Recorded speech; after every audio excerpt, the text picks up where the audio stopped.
औषध नाही, इंजेक्शन नाही, आता ऑपरेशन शिवाय पाठ आणि मानेच्या दुखण्यापासून आराम मिळवा. NC वेलनेस सेंटर, नवल पेट्रोल पंपासमोर, रेल्वे लाईन, सोलापूर. चांगल्या पद्धतीने पार पाडत असताना काही गोष्टी मीटिंगमध्ये घडल्या, त्याचा मी संपूर्ण समाजाच्या वतीने माफी मागतो. व्हायला नको होतं. पण एक गोष्ट मॅडम महत्वाची आहे, आपण ज्या कारणासाठी या ठिकाणी प्रत्येक वेळी मीटिंग बोलवतो त्या कारणासाठी ते अधिकारी उपस्थित राहत नाही हे शोकांतिक आहे. कारण लॉ अँड ऑर्डरचा हा विषय कधी कुठल्याही मीटिंग मध्ये नसतो.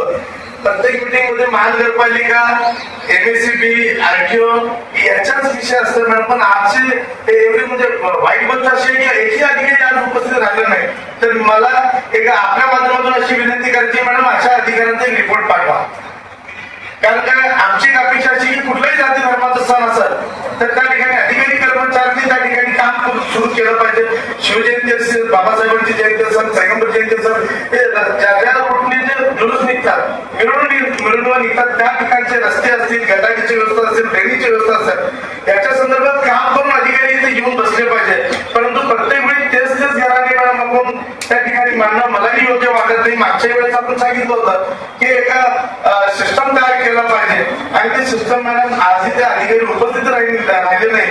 कुणाला सांगायचा हाच मोठा प्रश्न आहे. तर येणाऱ्या काळामध्ये प्रत्येक विभागाला नेमून द्यावा मॅडम की त्या संदर्भात एक मीटिंग लावली, त्याच्यानंतरची मीटिंग आपल्या कार्यालयात जर आयोजित केली तर उरलेल्या काही गोष्टी असतील त्या आपल्याला व्यवस्थितरित्या मांडता येईल अशी माझी एक सूचना आहे मॅडम.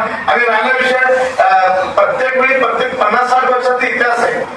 कधीही कुठल्याही जुलूसमध्ये कुठल्याही पद्धतीचं गाळबोट लागला नाही. याही वर्षी त्याच पद्धतीने चांगल्या पद्धतीने शांततेने आणि शांतता आणि सुव्यवस्था राखून हे जुलूस निघेल अशी मी अपेक्षा बाळगतो आणि थांबतो. आणि आता अवस्था अशी व्हायला लागली होती की मी बसत किंवा उभं राहत नव्हतो, तर जास्तीत जास्त झोपून राहायचा प्रयत्न करायचो.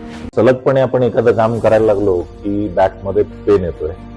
सुरुवातीला मी त्याला इग्नोर करायचा प्रयत्न केला. त्याच्यानंतर मला जाणवलं की इग्नोर करून हे काही कमी होत नाही. या ट्रीटमेंटच्या दरम्यान मला कुठल्याही गोळ्या किंवा इंजेक्शन घेण्यासाठी सुचवलं गेलं नाही. मला पाठदुखीचा खूप त्रास होता. आयुष हॉस्पिटल जयसिंगपूरमध्ये दाखवलं. त्यांनी त्यावर मला सर्जरीचा सल्ला दिला. त्यामुळे मी आज साधारणपणे 90% पर्यंत रिलीफ आहे. 1 वर्षापासून कंबरदुखीचा त्रास जाणवू लागला. जवळपास माझे आज 20 सेशन झाले, तर मी आज ठणठणीत बरा आहे.